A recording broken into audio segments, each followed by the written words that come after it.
인터뷰입니다. 어제 발표된 이 박근혜 대통령의 대국민 담화, 그 안에는 공직사회 개혁 방안이 담겨 있지요. 그 내용을 좀 짚어보도록 하겠습니다. 한성대 이창원 행정학과 교수 연결돼 있습니다. 이창원 교수님 안녕하세요. 네, 안녕하십니까. 예, 어제 박 대통령 대국민 담화에 그 해경 해체부터 말이죠. 이 공무원 조직 개편 방안까지 담겼는데 어떻게 좀 평가하세요? 일단은 대통령께서 공식 사과를 하셨죠. 사고에 제대로 대처하지 못한 최종 책임은 대통령에게 있다. 네. 네, 그런 말씀하셨고 또 크게 보면은 정부 조직 개편, 그다음에 관피아 문제 해결 등을 위한 어떤 공직사회 혁신 문제, 네. 특히 이제 컨트롤 타워로서의 국가 안전체 기능, 또 이번에 그 탐욕적 사익 추구 기업에 대한 어떤 특별법이라든지 사고 기업에 대한 재산 환수 등 사실상 지금까지 나온 대책이 어느 정도는 거의 망라되지 않았는가 그렇게 생각하고 있습니다. 특히 이제 예상이 됐습니다만 국가안전처 설치 방안이 이제 발표가 됐잖아요. 네네. 이 부분은 지난번 인터뷰 때도 좀 말씀을 하셨는데 어떻게 생각하세요? 이렇게 보셔야 될 것 같습니다. 일단은 각 부처에서 수행하고 있는 재난 안전 관련 업무를 총괄 조정하겠다라고 저는 해석을 하고요. 네. 그 말씀의 뜻은 지금 각 부처에서 수행하고 있는 재난 안전에 관한 예방, 대비, 대응, 수습, 복구 이 모든 것을 다 수행한다는 의미가 아니라 네. 실질적으로 그 부처들이 하는 재난 안전 관련 업무를 총괄 조정해서 현장에서 육상은 소방본부, 해상은 해양안전본부, 또 항공 같은 분야는 특수재난본부가 되겠죠. 네. 현장에서 일원화된 지휘체계가 제대로 작동되도록 지원 조정하겠다. 저는 그렇게 해석하고 있습니다. 네. 아무래도 어제 다들 많이 얘기들을 하시는 게 이제 해경이 해체되는 부분입니다. 네. 또 당연한 결론이다 이렇게 얘기하시는 분이 있는가 하면 네. 그렇게 쉽게 조직을 없애는 건 아니지 않느냐 이런 지적도 있는데 어떻게 보세요? 네.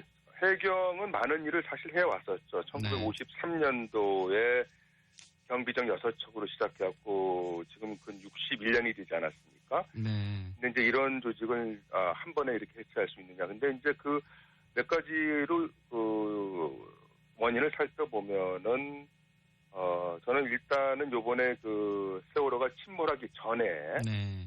일단 해상의 안전, 즉 출항하기 전에 해상 안전 업무에 있어서 많은 문제점이 보였죠. 사실 고박 장비라든지 승선 인원수 파악 제대로 못한 거, 그렇죠. 과적이라든지 여러 가지 해상 그 업무를 아무리 해수부가 해운조합에 대행을 시켰다 하더라도 최종적인 행정 책임은 해경에 있거든요. 네.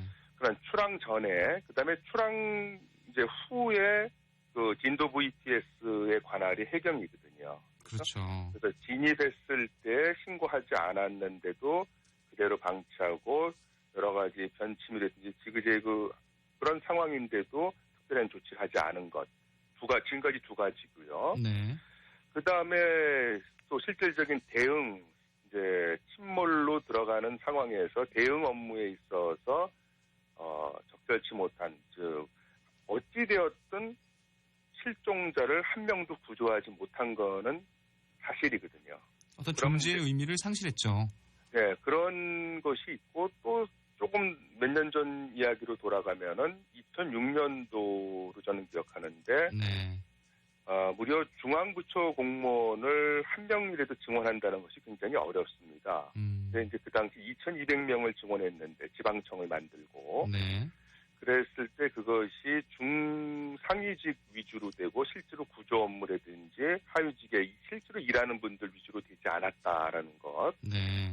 그런 것들이 복합해서 이제 작용을 한 것으로 보이고요. 특히 이 해경은 일종의 공간 개념의 조직입니다. 네. 즉 해양 경비, 해양 안전 구조 업무, 그다음에 범죄 수사 경찰 업무, 사실 오염 사고 때 그 대응 업무까지 갖고 있어요. 그러다 네. 보니까는 이번에 이걸 기능적으로 재배분해 준 것으로 특히 이제 요번에 문제가 된 것이 해양 안전 구조 업무이기 때문에 네. 그 업무를 국가안전처 또 소위 말하는 경찰 업무는 경찰청으로 다시 복귀되는 이런 기능 재조정이 이루어졌다고 저는 이해하고 있습니다. 네. 이제 그 전문가들이 좀 이제 앞으로 조직 내에 늘어나야 될 텐데요. 앞으로 뭐 공채 선발 또 순환 보직 제한 뭐 이런 얘기도 이제 나옵니다. 이 전문가 위주의 조직이 되기 위해서는 가장 필요한 건 뭘까요? 이번에 사실은 뭐 5급 공채와 민간 경력자의 비율을 5대5로 하겠다. 즉 같은 숫자로 같은 비율로 하겠다. 이런 것이 나오는데요. 네. 이것의 근본적인 취지는 단순히 채용 방식을 변경한다고 해서 공직사회의 문화라든지 효과성이 높아진다고 보지는 않고요. 네. 가장 중요한 것은 지금까지 공직사회의 문제점은 폐쇄성이라고 저는 생각합니다. 폐쇄성, 예. 폐쇄성. 예. 이제 5급 공채 중심이라든지 그렇기 때문에 우리가 지금 민간 외부 경력 전문가를 채용하겠다라는 것의 의미는 경쟁과 견제를 지금 도입하자는 것이거든요. 네. 그런데 이제 다만 우리가 좀 조심해야 될 것은 이런 민간 경력 전문가들을 채용했을 때 우리가 어떻게 합리적으로 객관적 기준을 갖고 타당하고 신뢰성 있게 그들을 뽑을 것인가. 그래서 이분들이 임명이 돼서 5급 공채자들과 어떻게 조화롭게 공직의 임무를 달성할 것인가. 그러한 문제를 지금부터 좀 고민할 때가 아닌가 생각합니다. 네. 관련해서 네. 이제 이 관피아라고 그러잖아요. 네. 이제 참 듣기에 좀 민망한 표현이긴 합니다만 이런 전현직 관료들의 유착을 끊기 위한 이 부정 청탁 금지 법안인가요? 이 조속한 통과도 이 주문이 됐습니다. 네. 이 부분 좀 통과가 되면 이 관피아에 대한 그 비난 또 문제점이 좀 개선될 수 있을까요? 저는 일명 이제 김영란법을 말씀하시는 거로 좀 이해하고요. 네, 그렇습니다. 일단은 이 법안 원안의 근본적인 취지는 항상 이 법원에 가서 문제가 되는 것이 금품이 수수됐다 하더라도 네. 그게 대가성이 있느냐 또 직무 관련성이 있느냐 그거 갖고 계속 다툼을 벌이거든요.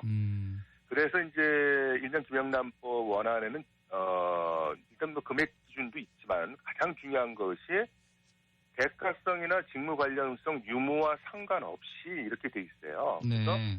100만 원을 초과할 경우에는 이제 형사처벌로 가고 100만 원 이제 이하일 경우는 과태료로 가는 것이 아주 핵심인데 그것이 이제 아무래도 모호하다. 이걸 반대하는 분들은 네. 그래서 대가성이 없어도 이 100만 원 이상 받았을 때 문제가 될 수 있는 건 좀 심한 건 아니냐 이런 얘기죠. 예, 그런 이제 그래서 이제 현재 정부 안에는 네.